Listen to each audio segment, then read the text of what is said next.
Hey there, family. We're so stoked to be back for another episode of the Infinite Energy Podcast. This week, we're talking all about the energy of motivation. It is an amazing force in our lives and something we all desire to have more of. We're excited to dive into this energy today. Hi, we're sisters Kay and Shi, and we're the hosts of the Infinite Energy Podcast. We believe that everyone has the power to live a more energized, optimistic, and fulfilling life. In every episode, we share tips and techniques for harnessing your own power and creating the life you deserve. Get ready to ignite and discover the limitless power of infinite energy. The energy of motivation. Now, I think this is an energy that most of us would raise our hand if we were to say, raise your hand if you want more motivation. Right?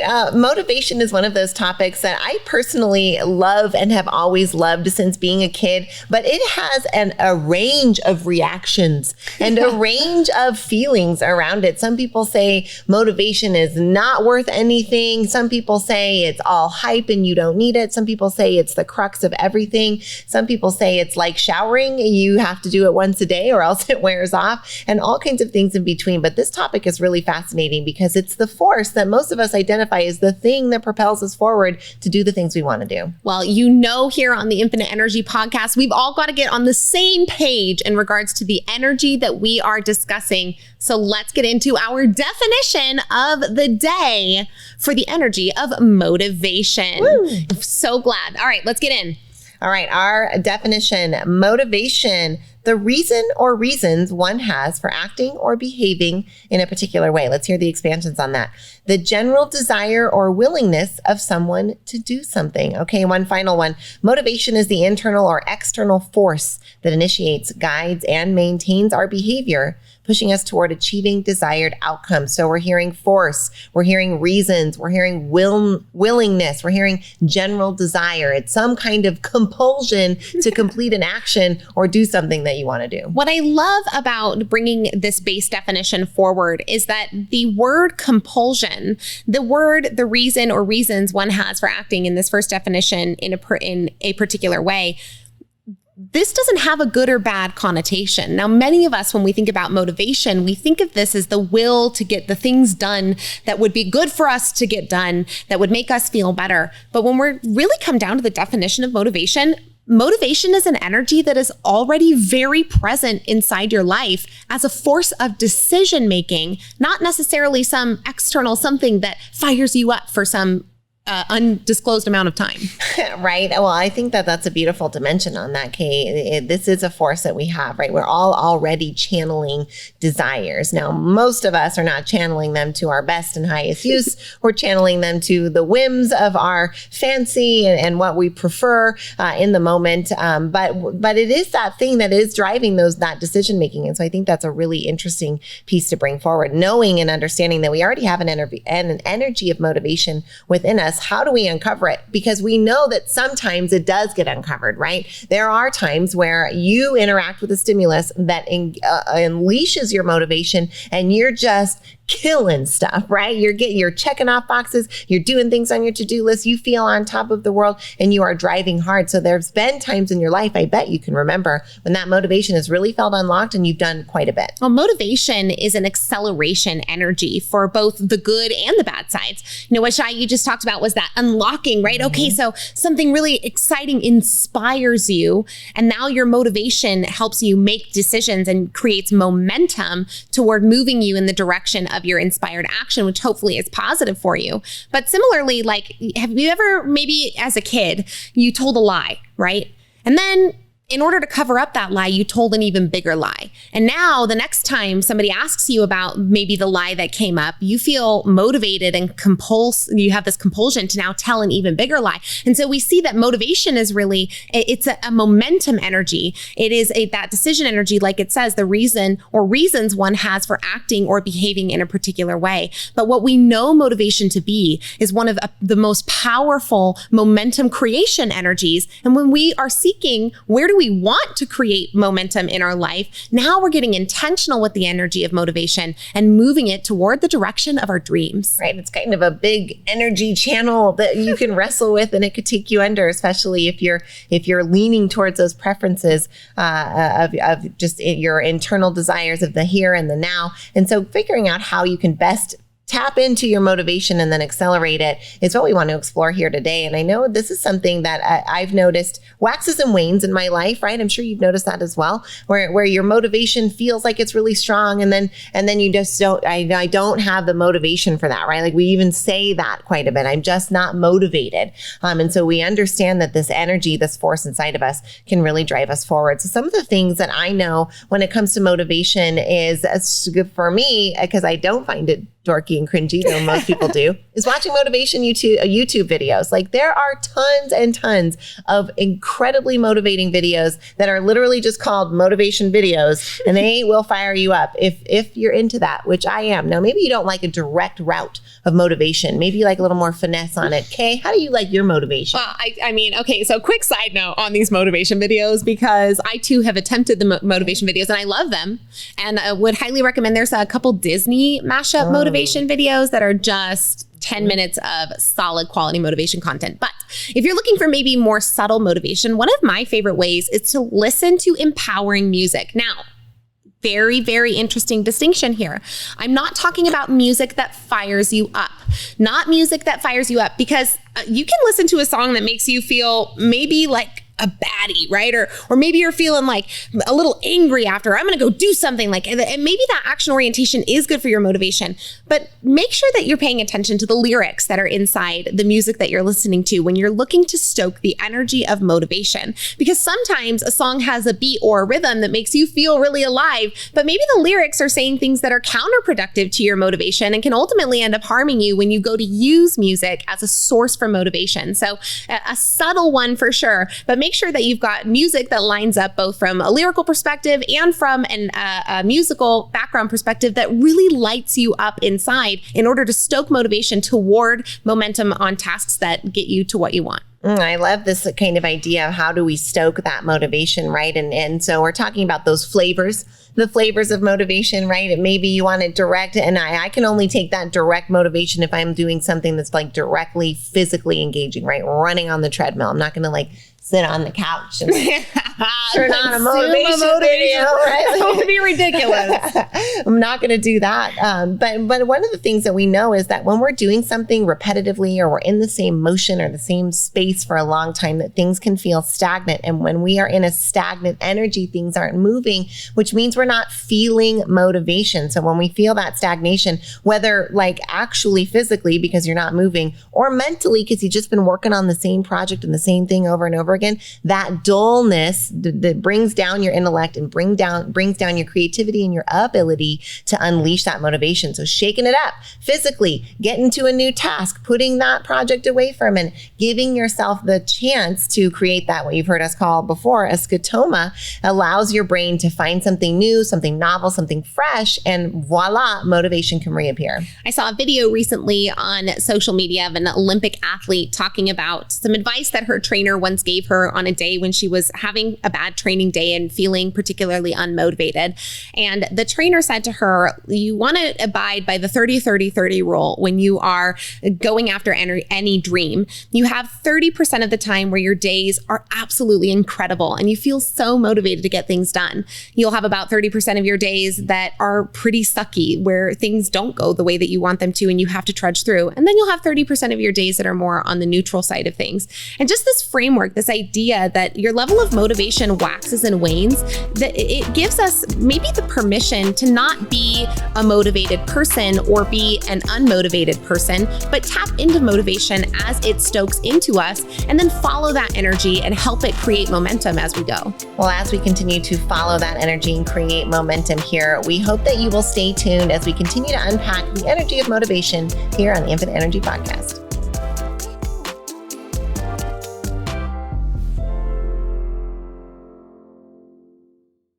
Do you find yourself losing control of your scroll on social media?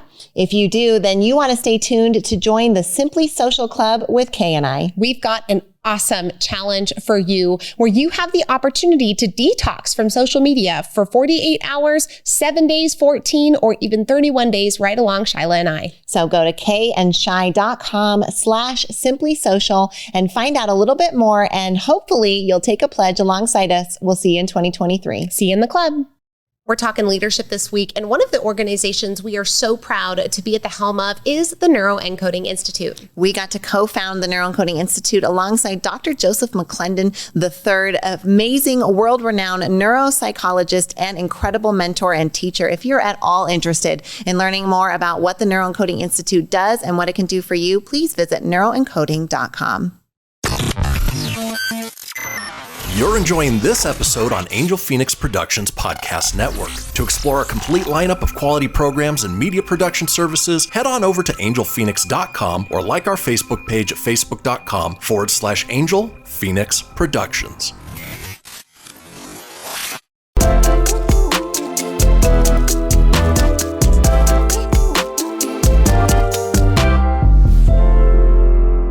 All right, Shy, we got to push up our professor glasses.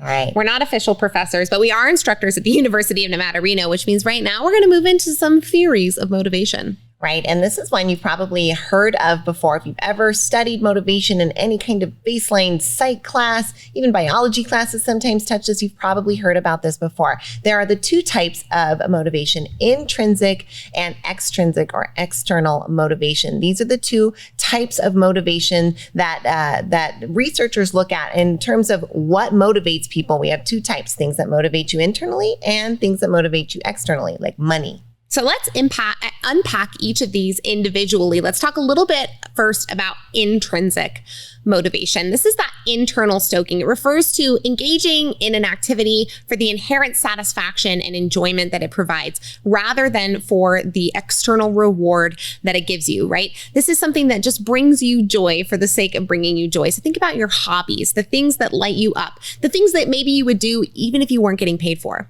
Right? Things like exploring your personal interests, or you're reading, you're rock painting, you're studying code, right? This is something that no one is holding you accountable to. You're not getting a grade for it. You're not getting a paycheck. You're not getting a ding on your phone from an app, right? If it's a gamified thing, that's not intrinsic motivation. You're being extrinsically motivated by that. But intrinsic is that desire internally of wanting to do something and then being motivated by that. And once you understand that you have this, just notice where it does pull you, where you are naturally motivated to spend some of your time and to do some of your things. Some of it is probably unproductive, but probably some of it is productive. And that's an opportunity for you to say, hey, that's an area where I already have natural motivation. Maybe I could build and expand there. You know, as we're talking about this, Shy, I'm seeing even how intrinsic and extrinsic motivation wrap together and play together nicely, because just from a personal example, back in 2018, I had my first child, my daughter Violet, and after I gave birth, I really wanted to take my health more seriously. My sister had set and demonstrated a really great physical fitness habit over the years prior, and I wanted to be like my big sister. So, I started on a physical fitness habit and did that. So that was an internal motivation. I had this internal want to be healthier. I desired to feel better. And so I started on this, and in the process of feeling motivated internally to go through with this process of finding ways to get myself healthier, I sought out an extrinsic motivation strategy. Shyla actually said it earlier, the Apple Watch, in order to help stick to this habit. I had the internal motivation to feel healthier, but I used external motivation, extrinsic motivation, in order to help drive me into creating this habit into now being something that is more of a lifestyle. Right. If you've read Atomic Habits by James Clear, you know that pairing these two things together is one of the surefire ways to make sure that a habit for you stays in place. Find things that are intrinsically motivating for you that you can somehow tie to an extrinsic motivation factor and then into a habit that you want to build. And you've got yourself a formula for success by making little installments of progress every single day. Now, lots of us, you have experience with this external motivation, right? This get a good grade, social approval, a paycheck or a bonus, right? All of these things are those external motivators that surround us, that companies pay billions of dollars to try and research and fine tune what motivates someone. Old theories really looked at money and money alone. And then as we've seen, and as Kay and I teach in our culture class, the research is showing that the money exchange works to a point. And then there's other motivating factors, both stoking intrinsically and adding other externals that give it more dimension and actually rise motivation further. So it's not as one-dimensional as one might think, or as capitalism might have had us thought for the first couple hundred years. Well, hey, Shi and I made that mistake as early entrepreneurs, getting out there and overworking our people and thinking that bonuses would solve the problem, right? This is let's just pull back the veil really quick. This is a real issue that we've had, right?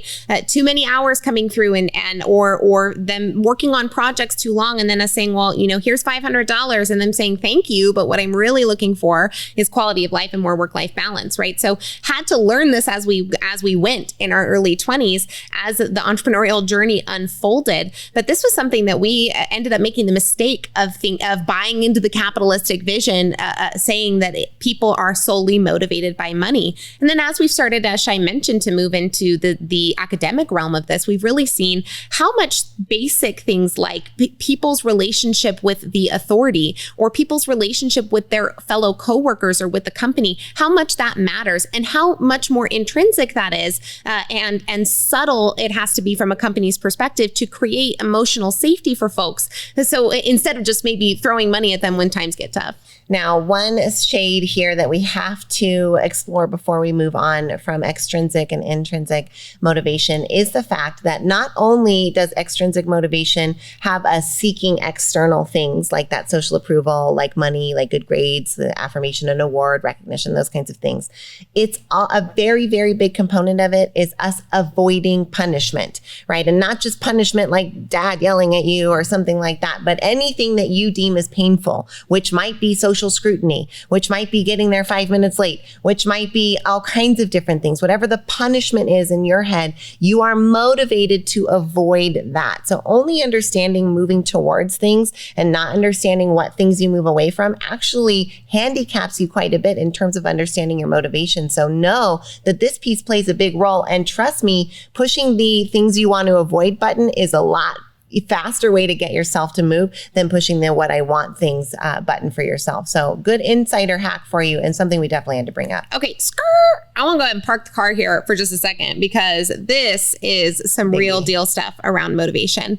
Now, it is just as important to find out the things in life that we don't want as the things that we do want. So when you encounter I almost said a bad word, the stuff in your life that it doesn't feel good to you, it's in order to help you decipher what you don't want and what you do want, what to move toward and what to move away from. And so understanding that when you have these painful moments, that don't throw this energy away. Like I feel like you have to be the one to say this because you're the big sister, but the little sister's gonna have a slap around moment with you guys. Like, don't throw the painful energy away, because when you're able to utilize it as that away motivation, it has more force for you, right? Because you want to go away from it so bad, you're going to go like this, right? And the other stuff that is motivating you toward it, you're pulling, but pull energy is more fluid. So you have an opportunity to give yourself maybe the kick in the pants that you need to motivate yourself away from things that are painful to you. So don't throw this energy away. It's really valuable. Now, if you know folks who have succeeded in the philanthropy realm, in the volunteering realm, in the charity realm, many of them have been motivated by avoiding punishment, right? To put it in the intellect speak, to put it in the layman speak, by fighting against what they don't want, right? I'm so motivated to not have hungry, starving kids in the world that I'm going to come start a charity. And I'm going to use that force of energy, that motivation force, to do something with it. So lots of folks redirect it and stew on it and get mad about things. But it's actually your body, your energy telling you, use this desire for that to stop, to help this person, to help the world, and use it to make things better. So I think that it's something that can be better utilized, and it's often not. You've heard us talk about this on the Infinite Energy podcast if you've been a longtime listener before, but maybe this is your brand new first episode. And so word of warning, that was not us telling you to go out and start a charity. No, that's definitely not us. It's not. It's telling you to go out and start something new. If you have a passion or away energy towards something in your life or towards something in the world, go find a way to channel that toward people who are already serving in that realm, instead of maybe scratching your head on how to be the first person to ever address homelessness in your area. Exactly. There's already people addressing homelessness. Go find them, use that motivation to help them, and tune in for the last segment here on the Infinite Energy Podcast.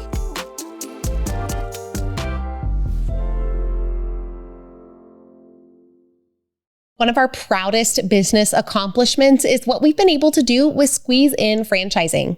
The Squeeze In is a breakfast lunch restaurant featuring the best omelets on the planet, and it's been around for almost 50 years. And now you can have a Squeeze in your community. We've seen how this business transformed our families, and now we are so excited to offer this to families around the country to see how this little restaurant might change their family and their community. If you're wondering how to set up your adult children for legacy and success through a small business, then the Squeeze In is an option we urge you to consider. Come find out more about Squeeze In franchising at squeezein.com. You're enjoying this episode on Angel Phoenix Productions Podcast Network. To explore a complete lineup of quality programs and media production services, head on over to angelphoenix.com or like our Facebook page at facebook.com/Angel Phoenix Productions.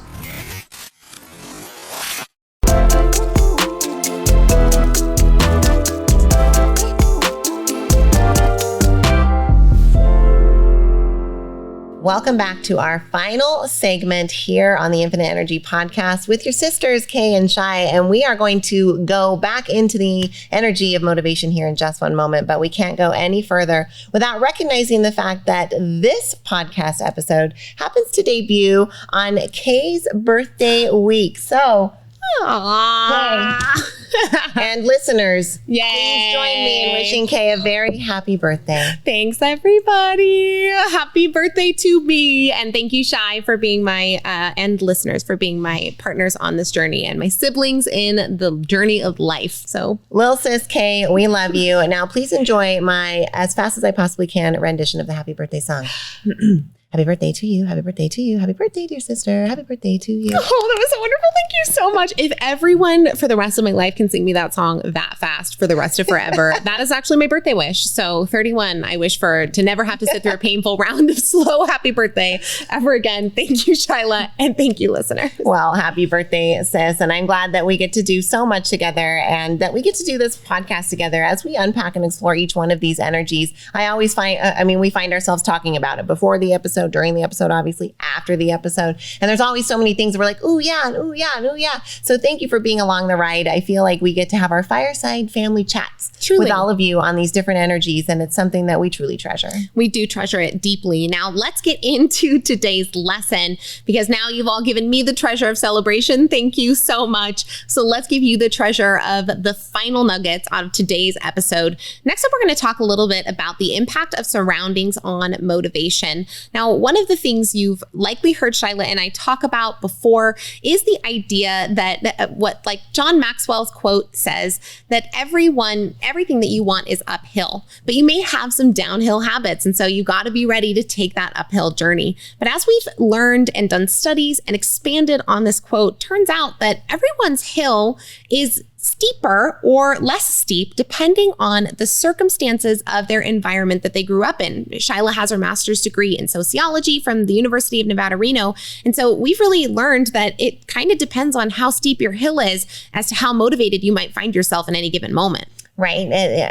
The fact absolutely is true. What John tells us, everything you want is uphill, and many of us have downhill habits. Anything we want is going to have to be intentionally. We're going to have to turn our energy, our focus, our time, our efforts uphill and move up the hill. Right now, if you're motivated to move up the hill and the hill is a breezy little incline, then it can be easy to get to the top of your hill, which is still your hill, and say, boy, I didn't need that much motivation, or it wasn't that hard, or those kinds of things. But others have a hill that's much steeper, right? They're motivated to get to to the top of the mountain, but that hill for them, it looks a lot steeper. Maybe they're not from a privileged background. Maybe their parents don't have high education. Maybe they've had some childhood trauma or issues, and all of those things make somebody's hill steeper and steeper and steeper. So their motivation level might actually be at the same level as the first person, but because the first person had a less steep hill, they were able to make it to the top. Now we can see in a society that's individualistic how the person at the top of that hill would say, well, I had my motivation. I had to climb the hill. I sweat to get to the top. I did my work. I got to the top. And all of those things are true. And it's also true that the other person has to work a lot harder to get to the same top. So let's talk about some of the influences that we might find in our surroundings and in our society at large that might have a play on our levels of motivation as we're climbing that hill, right? Because if someone is climbing the less steep hill, tra-la-la, up the side of like, I don't know why I'm imagining kind of like Sound of Music, like it's green and they're skipping and it's like la, la, la, la, la, right? And then there's somebody who's starting at the base of like a cliff and they don't have any rock climbing gear and they could probably die climbing up that cliff, right? So this is the level that we're talking about, the difference that these things can play. And I think you'll see that when we talk about them further. Now, the first one is physical environment. The environment that you're in plays a huge role in your motivation, and not just the environment that you're currently in, but the physical environment that you grew up in and the physical environment that you've kept throughout your life. Right. Creating an environment that's conducive to your goals, to the habits that you want to create is a duh thing, but it's something that even us, we still have to work on, right? You look around and think, oh, I want to be better about my snacking. Why am I not creating an environment that's free of all the snacks I shouldn't eat, right? So there's opportunities for improvement all around our physical environments, but just crafting our area to be conducive to how we want to behave and who we want to be can be massively helpful in engaging your motivation. I personally, for a long time, struggled with organization in the physical environment, but learned as time went on how different my energy levels and my levels of motivation were when my environment was conducive for the maximum amount of, I say, energy efficiency, right? When I know where things are, when things are put away. And this seems basic, but like, y'all got that drawer that you've been avoiding, or like that closet that you've been avoiding, or like that room that you just throw stuff into that you know, or the whole garage, right? These are physical environment things that have real impacts on your level of motivation. In fact, we were just up at our mom and dad's house in Brookings for our annual summer trip, and our mom recently redid her whole garage area. And she was telling us as she went in there, showing us all of our organizational things that she did. She said, you know, we spend more time out here and we use it more, which means her motivation to be more handy with her tools and to be more hands-on with the things that she had available to her had increased as a result of her physical environment being conducive to the work. Man, this reminds me of when I have two 13-year-olds and a 10-year-old. They'll be those ages in a couple months. I can claim them now, right? Anytime that we've gone into their rooms, when, you know, kids' rooms get to that place and you go in and you organize and you clean out, all of a sudden they love spending time in their room again. And they have all those toys and books and things and their grades probably get a little better. Right? Totally. Their moods even out a little bit. Their sleep is better. Like, we can see this impact on our kids and on ourselves as we practice it. Now, our physical environment isn't the only surrounding that matters to us. The social environment of our lives is tremendously impactful on not only who we turn out to be, but the levels of motivation we experience on a daily level. Now, the social environment is so important. You've likely heard this espoused by motivational greats as like, you know, the 5 people you hang out with are the 5 people you will become, right? Or the most common traits that you'll find in yourself are the traits that you'll find in the people that you have around you.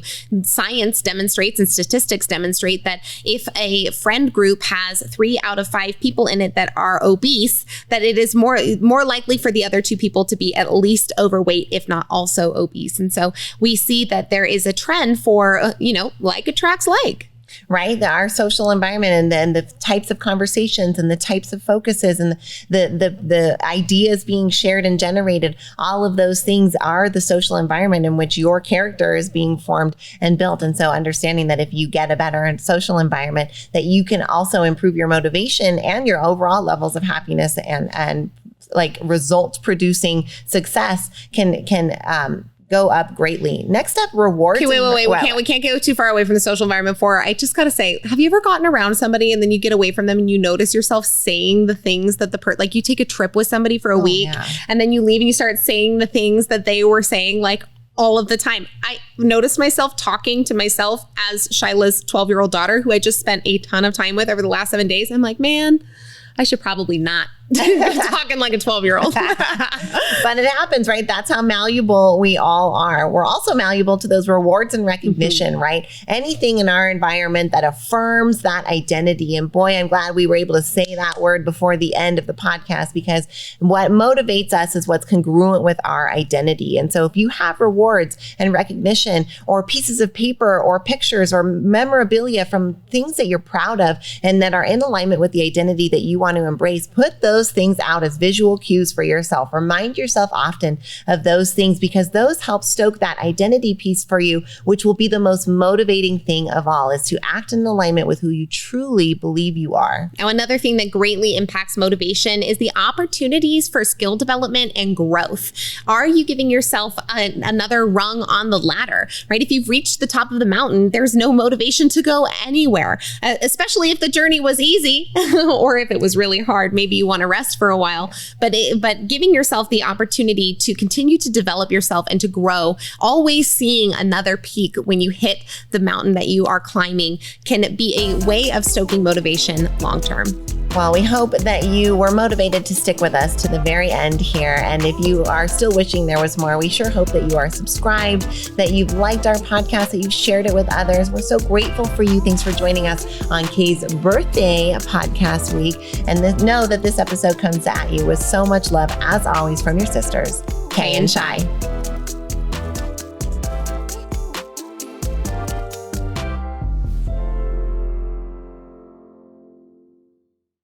This podcast was a production of Angel Phoenix Productions. Explore more episodes of this show or other great shows on the Angel Phoenix Podcast Network by visiting angelphoenix.com. The views expressed in this show do not necessarily represent those of Angel Phoenix Productions or its advertisers, and may contain language that's unsuitable for younger listeners.